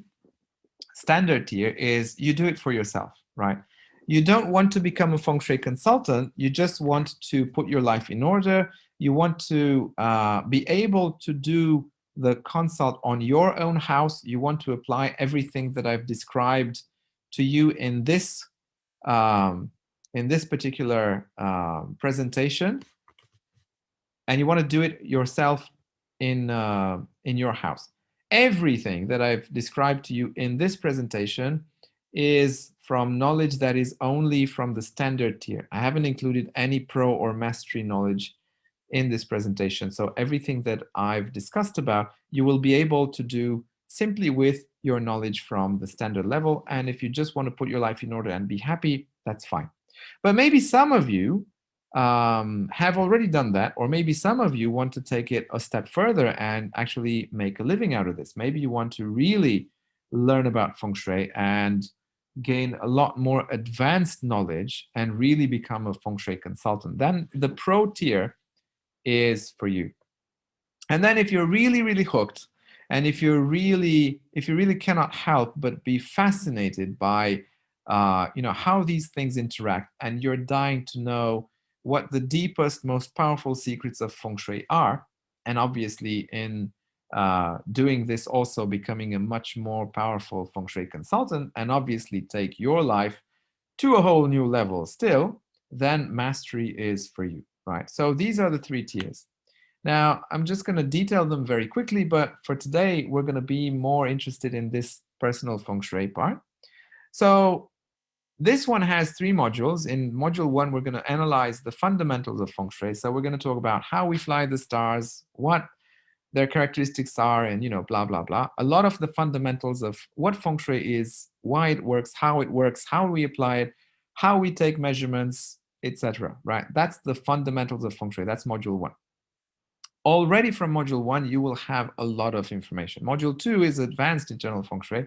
So there we're going to talk about a lot of special structures and a lot more complex stuff, which in turn will allow you to access unseen potential from before, and it will give you a key to a whole new level. And then in module 3, we take into account external forms. Now, why do we care about external forms?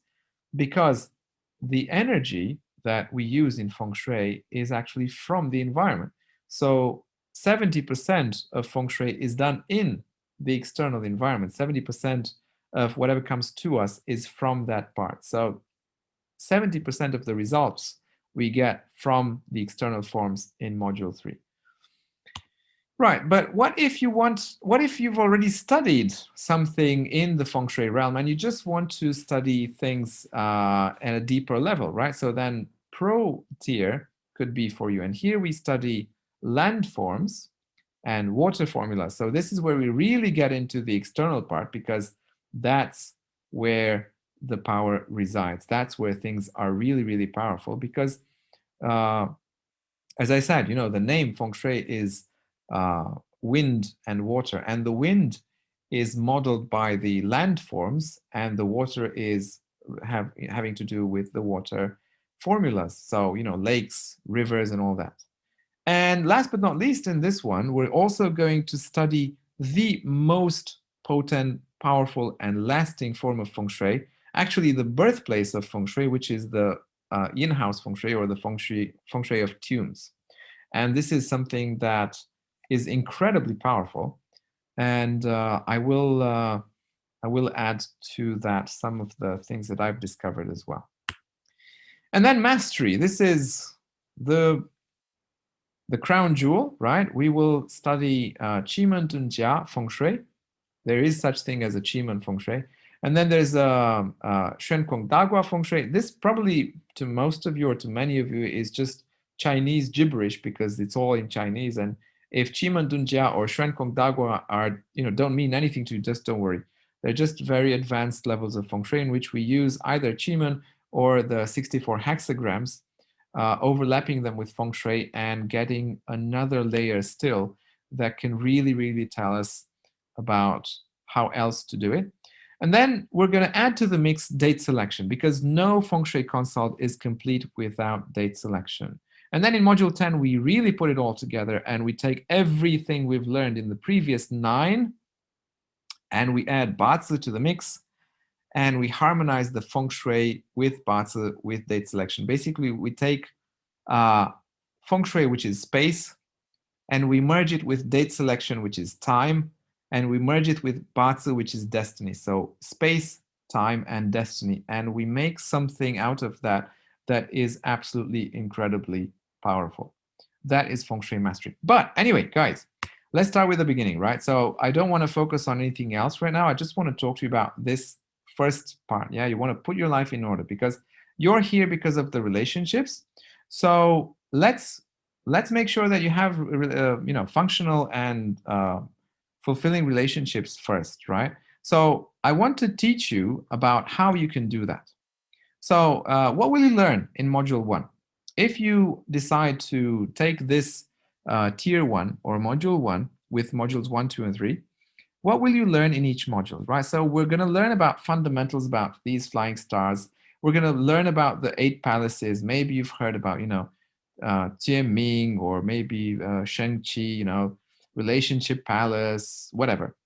And then we're going to talk about time frame, like the example, short, medium, and long-term feng shui, because it depends how quickly you want the results, but also how powerful you want the results. And there's a trade-off there. And we're going to talk about how we can use the best stars, and just at an entry level, just identify what the best stars are and how we use them and how to avoid disaster and misfortune. Guys, I know I've already talked to you about, mastery, feng shui mastery, and this is obviously very appealing. So you think, well, what I'm going to learn in module 1 is, trifle. Actually, no. Have you heard of the Pareto law? The Pareto principles? The Pareto principle is something in which the saying goes like 80% of the results come out of 20% of resources, right? Module 1 and Module 2 are that 20% of the resources. So you will get very, very far with just Module 1 and Module 2. And if you add Module 3 to that, that is more than enough to have a happy, fulfilling, and very abundant life. You don't need more than Modules 1, 2, and 3, right? So this is why these things which we start learning in Module 1 will already be very, very nice and very, very hands-on, applicable, and you see the results. Like what kind of results? How will your life change? Well, for example, if we talk about money, you will understand and cut the biggest financial losses. And that is because you might be using your house in the completely wrong way, and you might be living in an energy that really saps your finances. And that is something actually quite easy to see. And obviously, you will start increasing your income. So if you're in a hole financially, this already will start you in that direction and will give you a much needed breather.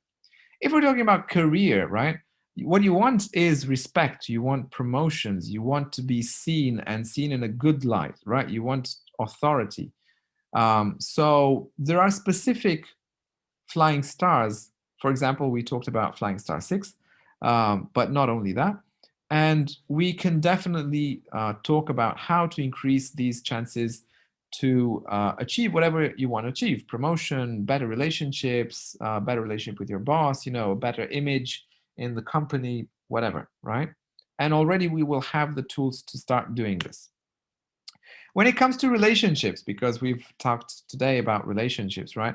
How do you become more attractive, right? We will already study all these things and some of the peach blossoms, not all, in module 1.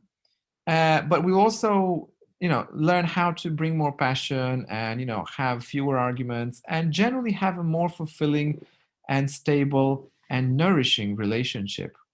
Again, as I said, some of the things that I see in people's houses are very, very basic. Of course, I use all my knowledge in as much as it is needed when I go to people's houses. But some of the things that I do are usually a lot to do with some of these things that you learn in the very first module. And it is so, so easy to make a significant change in your life by using this knowledge. What about health? What about your concerns about health, right? It might be that your house is not supporting you at all. It might be that you see that your health is degrading slowly, and no matter what you do, you keep needing to treat this or that or this or that. And whenever you get healed from one, another one goes down. So this is a quick way to understand what is influencing your health and a start in improving that, right? You want to go from treatment to prevention. What about module 2? Well, here we take it onto a complete new level, right? So we talk about flying star structures of the house. So that's a whole new level of seeing the flying stars in the house. And then we go very, very personal by using the personal sector and the Gua. And these are going to be very important because some of the problems that we might encounter are sometimes easy to pinpoint just towards these things. Some of the worst disasters that I've seen feng shui wise can be boiled down to these things, right? So you'll be learning about these in module 2. Also, we'll be learning about the other peach blossoms, which we haven't studied in module 1, and a whole lot of other auxiliary stars, which can increase intelligence, which can increase, other things, blah, blah, blah. Actually, when I say blah, blah, blah, it's there's so much of a good stuff that it would take much more time than we have to paint it all out. And we're also going to study about pure stars and pure elements and when and how we use it, special structures, and then we're going to discuss about Shrenkong Purple White, which is something that is quite less known. And this is very, very important when it comes to blocks of flats. So if you're living in a high rise in a block of flats, Shrenkong Purple White is very important. Whether that is for office or home use, it doesn't matter. And then we're going to explore how to do feng shui activations. Although I must point out that that's not a full exploration because feng shui activations are mainly based on date selection. So we're just going to dabble into that, but you will learn how to do it to some extent. And then we'll learn about chi manipulation and chi flow and all that. So module 2 is really, really going to increase your output, and it's going to really boost your financial status quite a lot because you'll see new ways to increase this. And when it comes to career, again, a whole new level of amplifying your positive visibility and authority and much more personalized on you. And then relationships, again, much more personalized, much more focused, and therefore much deeper and much more refined ways to take your relationships to a whole new level. And health, we're going to talk about how to fine-tune your feng shui of when it comes to health interventions. And in this module 2, we're going to actually go down to organ level feng shui. There is such thing as organ level if you are suffering not just generically, but you're suffering from a certain disease, a certain organ is diseased. We're going to explore in this module how we take that into account. And last but not least, module 3 is incredibly important because understanding the environment and how we can adapt to it is understanding how we can harness 70% of the energy, right? So modules 1 and 2 are only dealing with the 30%, right? The real big slice that is actually going to make a huge, huge difference is in the external forms. And that's where the bulk of the power is. Actually, most of the advanced levels, the intermediate ones, right? So the becoming a pro consultant is related to learning how to use the external forms more and better, right? So this is just an introduction, but again, just like module 1, it's an introduction which is more than enough to feel the incredible power of feng shui. So what will you learn? We will learn about fundamentals about landforms and water, which means, lakes, swimming pools, rivers, and all that. And landforms meaning mountains, hills, and stuff like that, but also buildings in a city. So we will learn how to evaluate all this feng shui and also the good and bad elements of external feng shui in the natural, but also in the urban areas, right? So for example, maybe you live in a city which has neither rivers nor lakes nor obvious landforms. What do? We do take into account buildings to a certain extent, and how we do that we're going to learn in this module. And the idea is, guys, these are the forces that really make or break one's destiny, and I'm not exaggerating one bit. This is where the bulk of the energy and the power of feng shui resides. This is where it really, really gets powerful. So modules 1 and 2 are an introduction to module 3 because you need to understand the fundamentals from module 1 and 2 in order to wield the influence of the environment. Also, we're going to talk about entire residential areas, right? So how do we evaluate a whole area, a whole residential area? How do we pick a place? How do we pick a zone, a house in that area? How do we understand what are its connections to the buildings around it? And how are the energetics of those buildings influencing us? Because this is, again, something which is very, very, I would go as far as destiny defining. I've seen so many people's lives be determined and predicted or predictable by these external landforms or buildings, and it's incredible. Also, energetics of different floors. So let's say that you want to choose what floor to live on or to work on. That's where we can actually see that and see what is best for you, and also how to choose between different apartments on the same floor if you have that choice. So module 3 will bring you enormous wealth generation if you're able to harness it.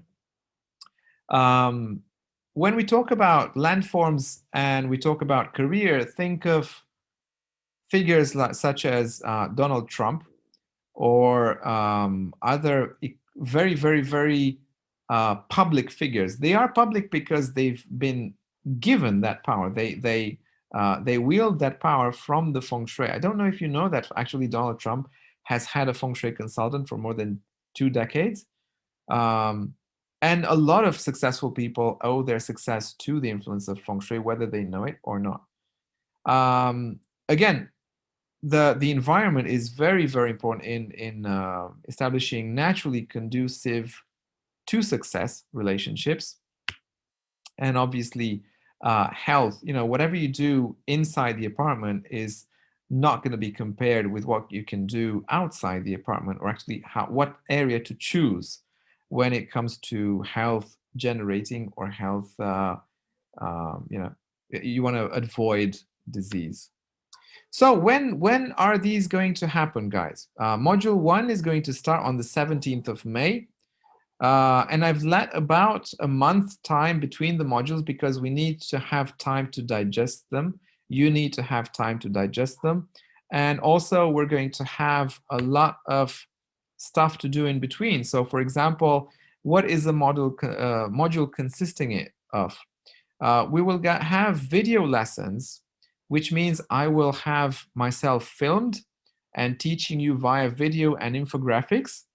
And these will be posted on Teachable as a platform. So it'll be an online course, which will be on demand.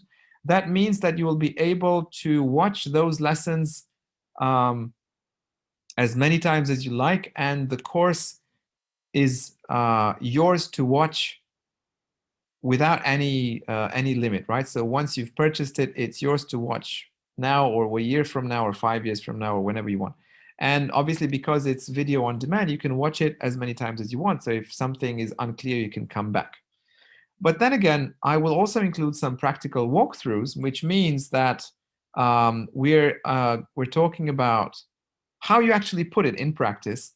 So I will film myself doing it from A to Z. So you actually will be there with me virtually, examining the exterior, doing the measurements. I'll share with you various tips and tricks that you only get in practice, and you will see how I think, and you will see what my thought processes are. I will share everything with you. And there will be numerous walkthroughs and practical exercises that I will do in each of the modules. And each module will come with 4 Q&A sessions, right? So that will be your chance to ask questions, and I will personally answer them. Now, I won't answer every single question because if there's many people, we will be there for days, but I will choose what I find to be the most relevant questions, and we will have a few sessions, 4 sessions for each module, so that you get a chance to ask questions and see how that goes. So my aim is to make it as personalized as is possible. And my aim is for you to be able to practice this, apply this in your life, guys, so that you can have a much better life, so that you can sort out your life and have happy relationships, good career, good money, and a health that is not inhibiting you from enjoying your life. What about pricing, right? So module 1. Module 1 is the introduction. This is the normal value of module 1 would be about 897 euros. Module 2 is already with much more advanced stuff. This would be 997, and Module 3 with the creme de la creme, with the really powerful stuff, would be 1197. So in total, this would be 3,091 euros. Now, this may seem like a lot, but actually, for what you get, if you met a genie and he would say, listen, if you give me 3,000 euros, I will improve your life for until you die. I don't think that you'd think that that's actually quite expensive. I mean, it's not a small sum, but it's definitely for what you're getting.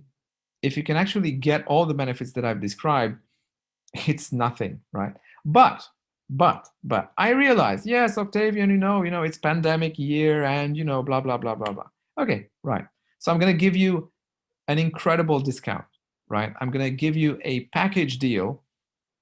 I'm going to get, but this, bear in mind, this is only if you get them as a package. If you get modules 1 and 2 and 3 together as a package, instead of paying 3,091 euros, just this time, I will give you the opportunity to buy the whole package for a third of the price, so 1,197, right? So, of course, if you want to buy them individually, you can still buy them individually. But instead of buying module 1 for 897 euros, I think you're much better off buying all 3 for 1,197. What is it you're saying? I think you're saying, well, interesting, but, yeah, well, let's say that you're actually quite determined, right? And you're an early bird and you really want to save your spot. And you're going to decide to buy this before the 23rd of April. So again, the courses start in May, right? Module 1 will be posted up on the 17th of May on Teachable, right? You will get access to it on the 17th of May. But if you buy it by the 23rd of April, you get, guys, you get something which is a huge steal, right? You're going to get it for 997. 997 euros, guys.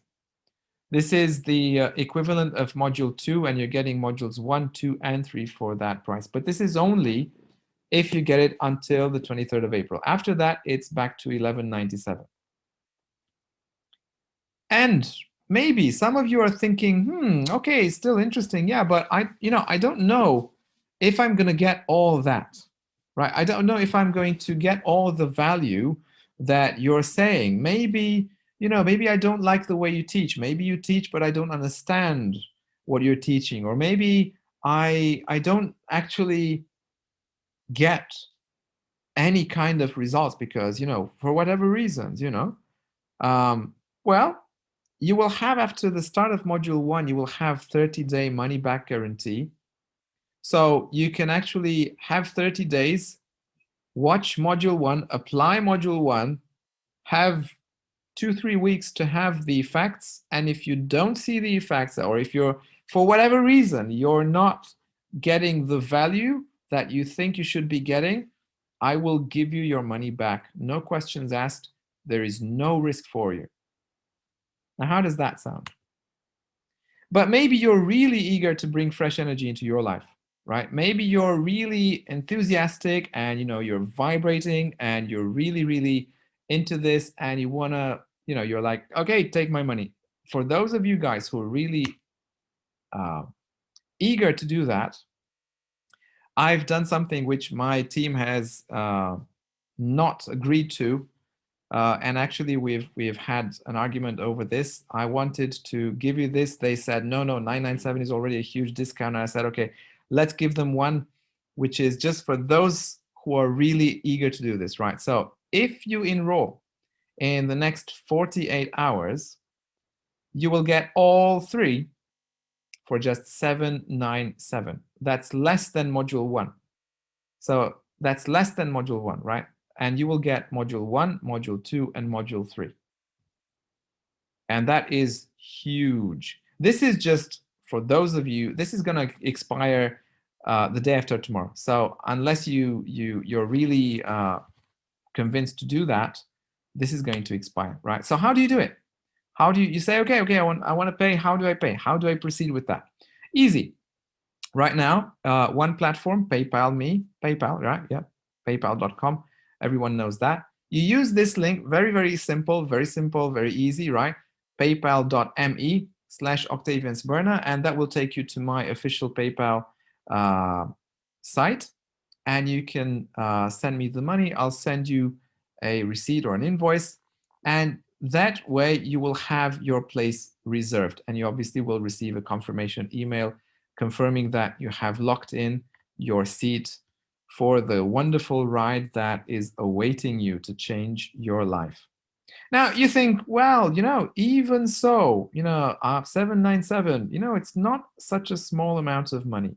Well, actually, 3,000 euros is not such a small amount of money, but if this is able to change your life, that's a very small amount of money, right? But let's take a moment, right? So 797 or 897 or 997 or 1197, right? What could you buy with this money? If you don't spend it on this course, right? Maybe you invest it, so to say, but actually it's called spending, on some of these gadgets, right? They're pretty much priced at the same level, right? So maybe you get a fancy watch, maybe you get the latest iPhone, maybe you get these fancy headphones, right? You could use the same amount of money to get any one of these, right? This is what you would get for this kind of money, right? When would you need to get a new one? This is my question to you, right? When would you need to get a new iPhone? When would you need to get a new watch? When would you need to get a new set of headsets, right? Because the idea is, likely is 2, 3, 4, 5 years time. That's how much they will last. Or you can invest in the knowledge to have this.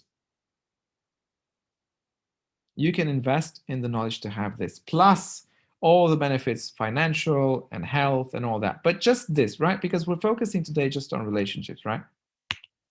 Or you can wait until you need to get a new one as well. And maybe you've been here before. And if you have, you know full well what I am saying, what I'm talking about. You can invest this money in this course and learn how to be happy in your relationships and make them last and make them fulfilling for a lifetime. Or you can use them on one of these things that will get you 5 years of usage from them. What will you choose? What are you prepared to do? Are you prepared to actually take that step? Because this is really what it's about. This is the crunch time when you actually have to decide how important is the realm of relationships to you. How important is your health to you? Do you believe in Feng Shui? Do you believe that it can actually make or break these things? Because if you do, this is what it comes down to. So guys, what I invite you to do now is go to that link, and can you lock it in? And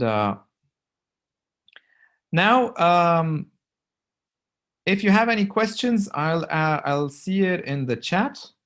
Right.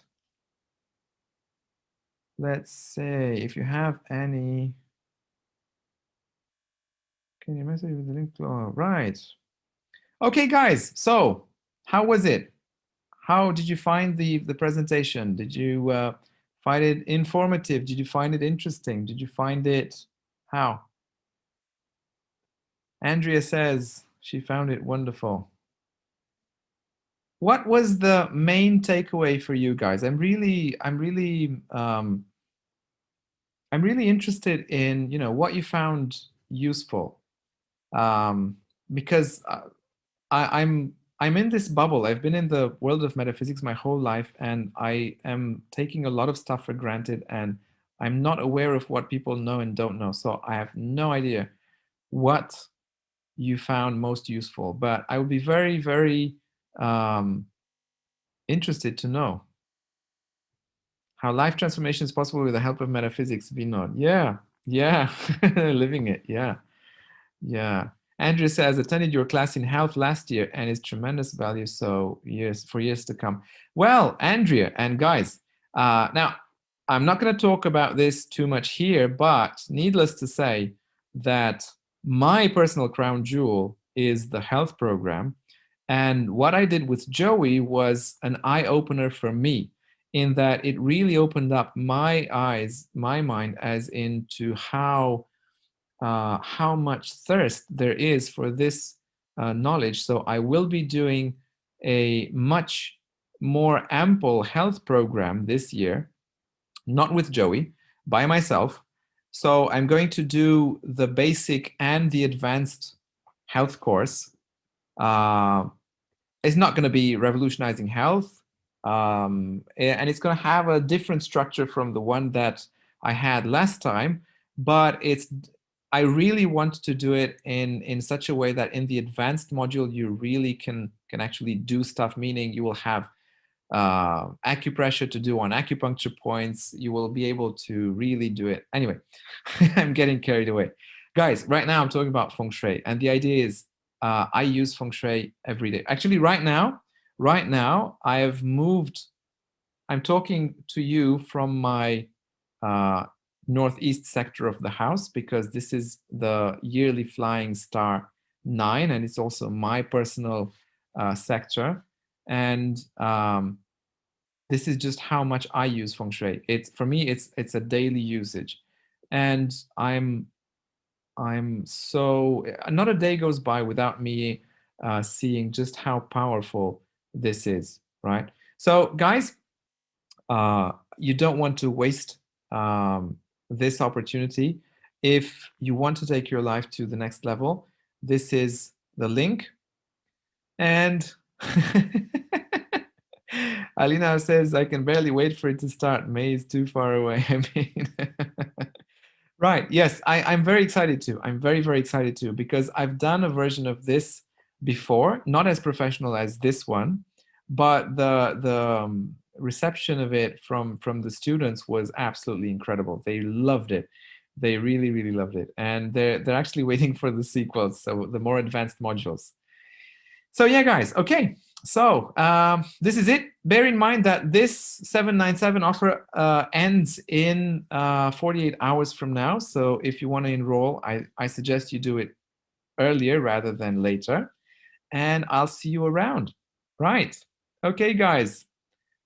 Have a wonderful day or evening or morning, whatever it is wherever you live. And I will see you around. Okay. And yes, there will be a link recorded, and I will do my best to share it with you. I'm still new to the webinar part on Zoom, but I'll do my best to share it with you. See you guys.